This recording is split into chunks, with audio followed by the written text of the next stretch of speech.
تمام تعریف اللہ کے لیے ہے. اس نے اپنے مومن بندوں کے دلوں میں الفت ڈالی، انہیں آپس میں مددگار اور دینی بھائی بنایا.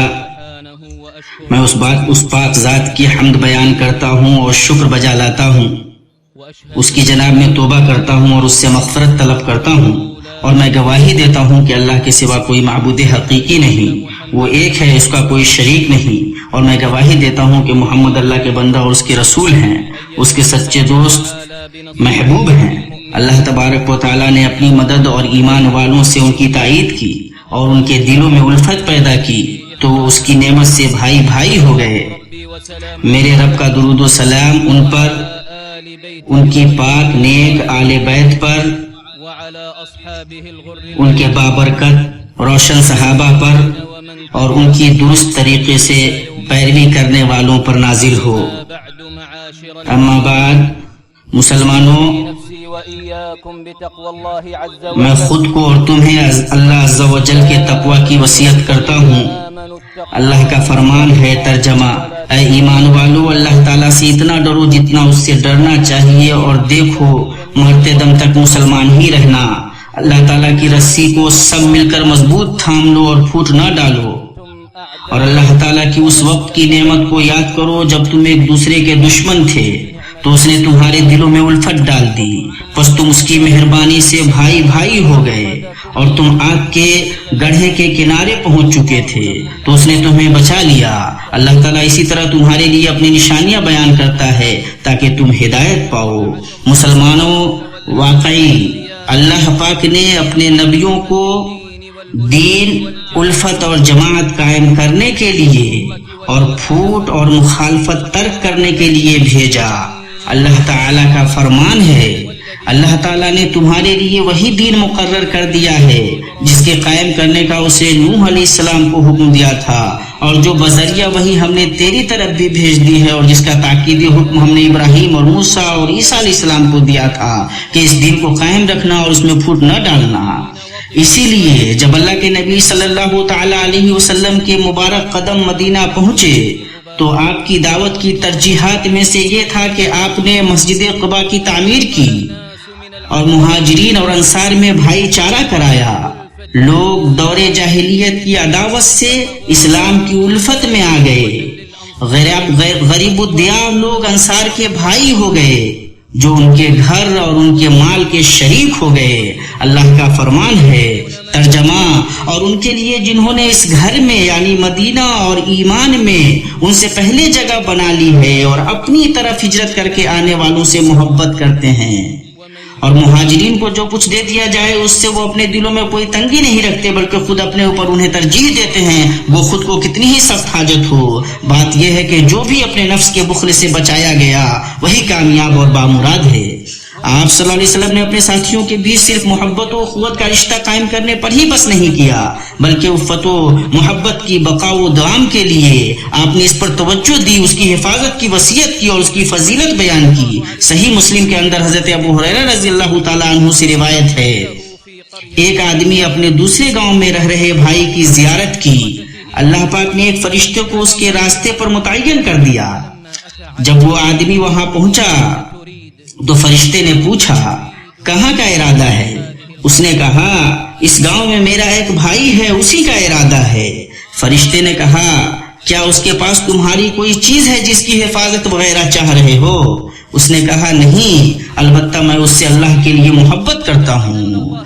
فرشتے نے کہا، میں تمہاری طرف اللہ کا بھیجا ہوا قاصد و پیغمبر ہوں کہ جس طرح تو نے اس کے لیے محبت کی ہے اللہ تم سے محبت کرتا ہے. اللہ کے بندو، دلوں کا اتحاد اور الفت کی ہمیشگی بغیر نرم روی، تھوڑے بہت سمجھوتے اور بعض حقوق سے دستبرداری کے نہیں ہو پائے گی. نبی صلی اللہ علیہ وسلم نے حضرت معاذ اور ابو موسیٰ اشعری رضی اللہ عنہما کو اسی کی نصیحت کی. آپ نے فرمایا، تم دونوں آسانیاں پیدا کرنا، تنگیاں نہیں، خوشخبریاں دینا، نفرتیں نہیں، ایک دوسرے کی ماننا، آپس میں اختلاف نہ کرنا. اسے بخاری اور مسلم نے روایت کیا ہے. بس بسا اوقات اتحاد کے تقاضوں میں سے یہ ہوتا ہے کہ دنیا کے بعد ساز و سامان سے دستبردار ہو جایا جائے. یہ دیکھیے نبی صلی اللہ علیہ وسلم ہیں، جب آپ حنین کے مال غنیمت کی تقسیم کی ہے، مؤلفۃ القلوب کو ترجیح دی ہے، انصار کو اپنے دلوں میں کچھ تکلیف محسوس ہوئی ہے. اللہ کے نبی صلی اللہ علیہ وسلم نے جب اسے دیکھا ہے، آپ نے انہیں ہدایت اور اتحاد کی نعمت یاد دلائی ہے اور کہا ہے، اے انصاریو، کیا میں نے تمہیں گمراہ نہیں پایا؟ پھر اللہ نے تمہیں میرے ذریعے ہدایت بخشی، فاقہ کش پایا، پھر اللہ نے میرے ذریعے تمہیں مالدار کر دیا اور بٹا ہوا پایا، پھر اللہ نے میرے ذریعے تمہیں جمع کر دیا. انہوں نے اس کا اقرار کیا، ان کے دل اچھے ہو گئے. پھر آپ صلی اللہ علیہ وسلم نے فرمایا، کیا تم اس بات سے خوش نہیں ہو کہ لوگ مال لے کر جائیں اور تم اپنے گھروں کو رسول اللہ صلی اللہ علیہ وسلم کو لے کر جاؤ؟ اللہ کی قسم، جو تم لے کر واپس ہو رہے ہو اس سے بہتر ہے جو وہ لے کر واپس ہو رہے ہیں. انہوں نے کہا، کیوں نہیں اے اللہ کے رسول صلی اللہ علیہ وسلم، ہم بالکل خوش ہیں. اسے بخاری اور مسلم نے روایت کیا ہے. اللہ کے نبی صلی اللہ تعالیٰ علیہ وسلم کی پالیسی میں سے یہ تھا کہ آپ اختلاف کی کسی بھی علامت کو اس کی آغوش میں ہی ختم کر دیتے تھے، مشتعل ہونے سے پہلے اس کی لو بجھا دیتے تھے، اور سب اس لیے کہ صف ایک رہے اور کلمہ متحد ہو. صحیحین میں جابر بن عبداللہ رضی اللہ عنہ سے روایت ہے، انہوں نے کہا، ایک غزوے میں ہم نبی صلی اللہ علیہ وسلم کے ساتھ تھے. مہاجرین کے ایک آدمی نے انصار کے ایک آدمی کی سرونی پر مار دیا. انصاری نے کہا، ہائے انصاریوں، اور مہاجرین نے کہا، ہائے مہاجرین. تو رسول اکرم صلی اللہ علیہ وسلم نے کہا، جاہلیت کا یہ دعویٰ کیوں؟ انہوں نے کہا کہ اے اللہ کے رسول صلی اللہ علیہ وسلم، مہاجرین کے ایک آدمی نے انصار کے ایک آدمی کے سرین پر ہاتھ مارا ہے. آپ صلی اللہ علیہ وسلم نے فرمایا، اسے چھوڑ دو کہ یہ بدبودار ہے، یعنی ناپسندیدہ، قبیح اور تکلیف دہ ہے. بلکہ آپ صلی اللہ علیہ وسلم کو ہم پاتے ہیں کہ آپ صلی اللہ علیہ وسلم اس شخص کے لیے سخت بولتے ہیں جو امت کی اتحاد کو پارا کرنا چاہتا ہے اور جاہلیت کے نعرے بلند کرنا چاہتا ہے، جبکہ آپ صلی اللہ علیہ وسلم بہت زیادہ محبت کرنے والے اور مشفق ہیں، اس لیے کہ آپ صلی اللہ علیہ وسلم کو پتا تھا کہ اگر فتنے اور پھوٹ کی آگ بھڑک گئی تو اس کا بجھ پانا مشکل ہوگا. صحیحین میں ابو ذر رضی اللہ تعالیٰ عنہ سے روایت ہے، انہوں نے کہا، میرے اور میرے بھائیوں میں سے ایک آدمی کے ساتھ میری کچھ بات ہو گئی. ان کی ماں اجمی خاتون تھی، میں نے انہیں ان کی ماں سے یاد دلایا. انہوں نے میری شکایت نبی صلی اللہ علیہ وسلم سے کی. میں نبی صلی اللہ علیہ وسلم سے ملا تو آپ صلی اللہ علیہ وسلم نے فرمایا، اے ابو ذر، تم ایک ایسے آدمی ہو جس میں جاہلیت پائی جاتی ہے. میں نے کہا، اللہ کے رسول صلی اللہ علیہ وسلم، جس نے ان لوگوں کو گالی دی جنہوں نے اس کے باپ ماں کو گالی دی. آپ صلی اللہ علیہ وسلم نے فرمایا، اے ابو ذر، تم ایک ایسے آدمی ہو جس میں جاہلیت پائی جاتی ہے. یوں اللہ کے نبی صلی اللہ علیہ وسلم نے مومنوں سے حسب و نسب کی بنیاد پر فخر و مباحت کو دور کر دیا. سب کے سب آدم کے ہیں اور آدم مٹی سے ہیں. سوائے تقویٰ کے کسی عربی کو کسی اجمی پر کوئی فضیلت حاصل نہیں، اور نہیں کسی گورے کو کالے پر کوئی فضیلت حاصل ہے. اللہ کا فرمان ہے، اے لوگو، ہم نے تم سب کو ایک ہی مرد عورت سے پیدا کیا ہے، اور اس لیے کہ تم آپس میں ایک دوسرے کو پہچانو، کنبے اور قبیلے بنا دیے ہیں. اللہ کے نزدیک تم سب میں باعزت وہ ہے جو سب سے زیادہ ڈرنے والا ہے. یقین مانو کہ اللہ دانا اور باخبر ہے. اللہ کے نبی صلی اللہ علیہ وسلم نے اس شخص سے ایمان کی نفی کی جو اپنے بھائی کے لیے وہی پسند نہیں کرتا جو خود اپنے لیے پسند کرتا ہے، اور اللہ کے لیے دو آپس میں محبت کرنے والوں سے قیامت کے دن نور کے ممبروں کا وعدہ کیا، اور یہ کہ اللہ انہیں اپنے سائے میں رکھے گا جبکہ اس کے سائے کے سوا کوئی سایہ نہ ہوگا. ایمان والوں، پھر یہ بھی جان لیجئے کہ کلمے کا اختلاف اور دلوں کا افتراق امن و امان کو بگاڑنے میں سب سے زیادہ کردار ادا کرتے ہیں. اسی لیے آپ صلی اللہ علیہ وسلم نے حکمرانوں کے سمع و طاعت کا حکم دیا. سنن ترمذی میں ارباز بن ساریہ رضی اللہ عنہ سے روایت ہے، انہوں نے کہا، ہمیں رسول اکرم صلی اللہ علیہ وسلم نے ظہر کی نماز کے بعد بڑی بلیغ نصیحت کی جس سے آنکھیں بہہ پڑیں اور دل کانپ اٹھے. تو ایک آدمی نے کہا، بلا شبہ یہ تو الوداع کہنے والے کی نصیحت ہے. اے اللہ کے رسول، آپ ہمیں کس چیز کا پابند عہد کرتے ہیں؟ آپ صلی اللہ علیہ وسلم نے فرمایا، میں تمہیں اللہ کے تقوی اور سمع و طاعت کی نصیحت کرتا ہوں، ہر چل کے وہ حبش غلام ہی کیوں نہ ہو. اس لیے کہ تم میں سے جو رہے گا وہ بہت زیادہ اختلاف دیکھے گا، اور خبردار دین میں نہیں ایجاد کردہ باتوں سے بچنا، اس لیے کہ بلا شبہ وہ دلالت ہے. تم میں سے جو کوئی اس کو پائے اس کے لیے ضروری ہے کہ وہ میری اور میرے درست ہدایت یافتہ خلفائے راشدین کی سنت کو لازم پکڑے، اسے اپنے دانتوں سے مضبوط پکڑ لینا. پتہ چلا کہ آپ صلی اللہ علیہ وسلم اپنی زندگی کے آخری لمحوں تک امت کی سلامتی، وحدت، اس کی عمارت کی مضبوطی اور کلمے کے اتحاد کے حریص تھے۔ صحیحین میں انس بن مالک رضی اللہ تعالیٰ عنہ سے روایت ہے کہ انہوں نے کہا ابو بکر رضی اللہ عنہ لوگوں کو نبی صلی اللہ علیہ وسلم کے اس مرض میں جس میں آپ کی وفات ہوئی نماز پڑھاتے تھے، یہاں تک کہ جب سوموار کا دن آیا اور لوگ نمازوں میں سب بستہ تھے، نبی صلی اللہ علیہ وسلم نے حجرے کا پردہ کھولا، آپ ہمیں دیکھ رہے تھے اور آپ کھڑے تھے، آپ کا چہرہ جیسے مصحف کا ایک ورق ہو، پھر آپ نے تبسم فرمایا، ہم آپ صلی اللہ علیہ وسلم کو دیکھنے کی وجہ سے خوب خوش ہوئے۔ حضرت ابو بکر رضی اللہ تعالیٰ عنہ اپنے پاؤں پیچھے ہٹانے لگے کہ وہ صف تک پہنچ سکے، اور انہوں نے گمان کیا کہ نبی صلی اللہ علیہ وسلم نماز کے لیے نکلنے والے ہیں۔ آپ صلی اللہ علیہ وسلم نے اشارہ کیا کہ تم اپنی نماز پوری کرو، اور پردہ گرا دیا۔ آپ صلی اللہ علیہ وسلم کا اسی دن انتقال ہوا۔ امام نووی رحمہ اللہ کہتے ہیں آپ صلی اللہ علیہ وسلم کے تبسم کا سبب آپ صلی اللہ علیہ وسلم کی وہ خوشی تھی جس کی وجہ صحابہ کرام کا نماز پر اکٹھا ہونا، اپنے امام کی پیروی کرنا، آپ کی شریعت کو قائم کرنا، ان کے کلمے کا متفق ہونا اور ان کے دلوں کا اتحاد تھا۔ اسی لیے آپ صلی اللہ علیہ وسلم کا چہرہ حسب عادت کھل اٹھا کہ جب آپ ایسی چیز دیکھتے یا سنتے جو آپ کو خوش آتی تو آپ کا چہرہ کھل اٹھتا۔ میں مردود شیطان سے اللہ کی پناہ چاہتا ہوں، تمہارے پاس ایک ایسے پیغمبر تشریف لائے ہیں جو تمہاری جنس سے ہیں، جن کو تمہاری مضرت کی بات نہایت گراں گزرتی ہے، جو تمہاری منفعت کے بڑے خواہش مند رہتے ہیں، ایمان والوں کے ساتھ بڑے ہی شفیق اور مہربان ہیں۔ اللہ مجھے اور آپ کو قرآن عظیم میں برکت دے، مجھے اور آپ کو اس کے اندر موجود آیات اور حکمت بھرے ذکر سے فائدہ پہنچائے۔ میں اپنی یہ بات کہتا ہوں اور اللہ سے اپنے لیے اور آپ کے لیے ہر ایک گناہ سے مغفرت طلب کرتا ہوں۔ آپ بھی مغفرت طلب کیجیے، بلا شبہ وہ بڑا بخشنے والا اور بہت رحیم ہے۔ تمام تعریف اللہ کے لیے، تمام تعریف اس اللہ کے لیے جس نے اپنے مومن بندوں کو اتحاد کا حکم دیا اور انہیں افتراق و تنازع سے منع فرمایا، اور میں گواہی دیتا ہوں کہ اللہ کے سوا کوئی معبود حقیقی نہیں، وہ ایک ہے، اس کا کوئی شریک نہیں، اور میں گواہی دیتا ہوں کہ محمد اللہ کے بندہ اور اس کے رسول ہیں۔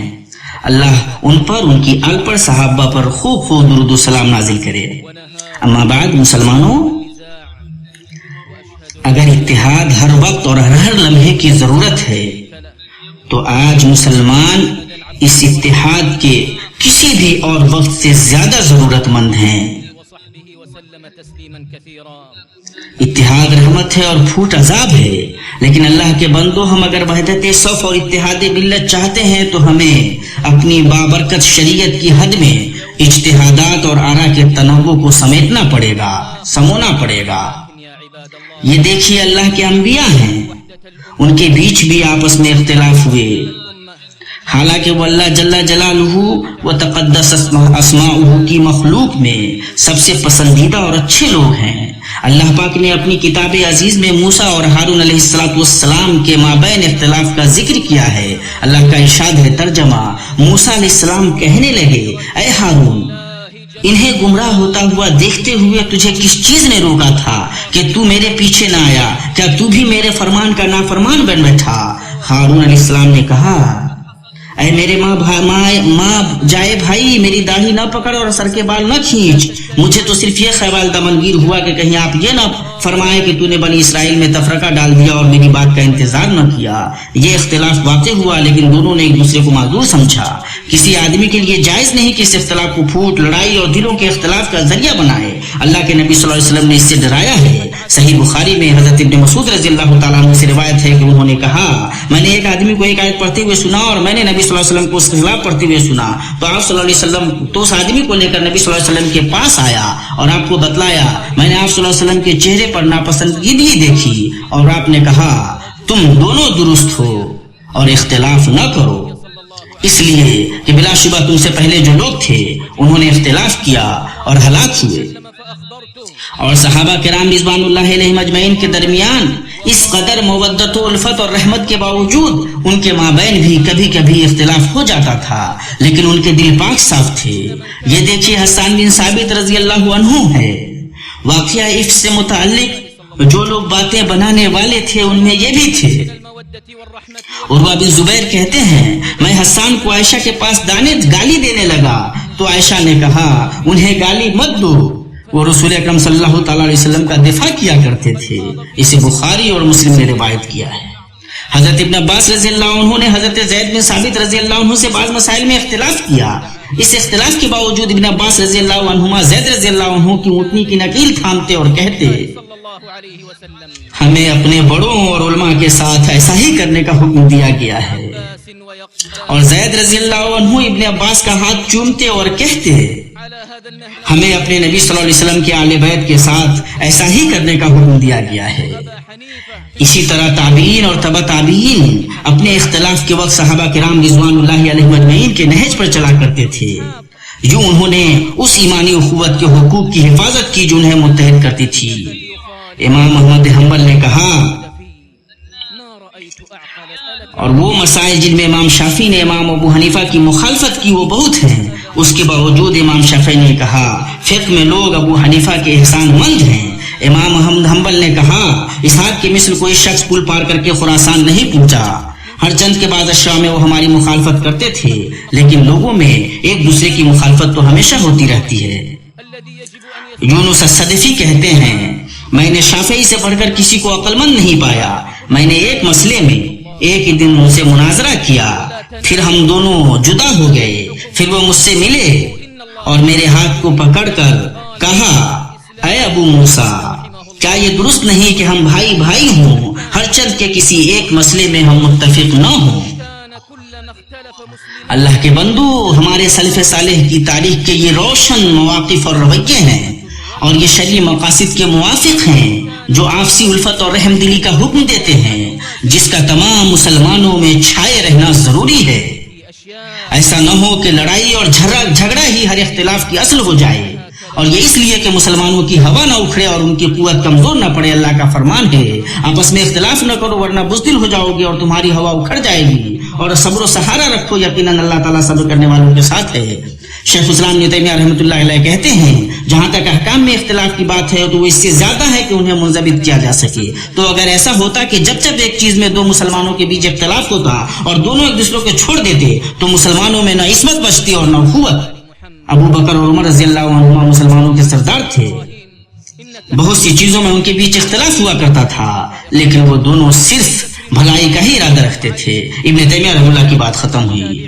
پھر مومنوں جان لیجئے کہ اللہ نے آپ کو ایک بڑی کریم بات کا حکم دیا ہے جس کی شروعات اس نے خود سے کی ہے اور کہا ہے، ترجمہ اللہ تعالیٰ اس کے فرشتے اس نبی پر رحمت بھیجتے ہیں، اے ایمان والو تم بھی ان پر درود بھیجو اور خوب سلام بھیجتے رہا کرو۔ اے اللہ محمد اور ان کی آل پر ایسے ہی رحمتی بھیج جیسے تو نے ابراہیم اور آل ابراہیم پر رحمت نازل کی، بلا شبہ تو قابل حمد اور صاحب شوکت ہے۔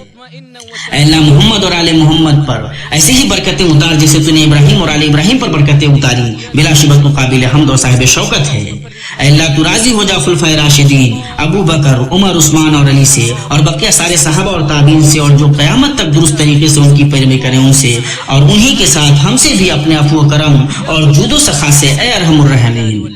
اے اللہ اسلام اور مسلمانوں کو غلبہ عطا کر، اے اللہ اسلام اور مسلمانوں کو غلبہ عطا کر، شرک اور مشرکین کو رسوا کر، دین کے حکام کی حفاظت کر، اس ملک اور مسلمانوں کے بقیہ تمام ملکوں کو خوشحالی اور فارغ البرانی میں پرامن اور پرسکون بنا دے۔ اے اللہ ہر جگہ ہر مسلمان بھائیوں کے حوال درست کر، اے ذوالجلال والاکرام۔ اے اللہ تو ان کے غموں کو دور کر دے اور ان کی پریشانیوں کو ختم کر دے۔ اے اللہ ان کے خون کی حفاظت فرما، ان کی عزتوں کی حفاظت فرما، ان کے مریضوں کو شفا دے، ان کے شہیدوں کی شہادت قبول کر۔ اے اللہ تو اپنے اور ان کے دشمن کو پکڑ لے، اے قوت والے شوکت والے۔ اے اللہ ہم تجھ سے تیرے فضل و احسان اور سخا و کرم سے مانگتے ہیں کہ تو مسلمانوں کے ملکوں کو ہر برائی اور ناپسندیدگی سے محفوظ رکھ۔ اے اللہ حرمین والے اس ملک کی حفاظت فرما۔ اے اللہ تو اپنی خاص حفاظت سے اس کی حفاظت فرما اور اپنی خاص نگہبانی اور توجہ سے اس کو محفوظ کر، اے ارحم الراحمین۔ اے اللہ اس کے امن، خوشحالی اور استحکام کو دوام بخش۔ اے اللہ بھلائی، بڑھوتری اور برکت میں سے اور بھی نواز اپنے خاص رحمت سے ارحم الراحمین۔ اے اللہ حرمین کے ملک کے ساتھ جو برائی کا ارادہ کرے اس کے قید و مکر کو اسی کی گردن میں لوٹا دے، اس کی سازش کو اسی کی تباہی کا ذریعہ بنا دے، اسے اے قوت والے شوکت والے۔ اے اللہ خادم الحرمین کو اپنی رضا اور منشا کی توفیق بخش اور انہیں اسلام و مسلمانوں کی جانب سے بہتر بدنوں سے نواز۔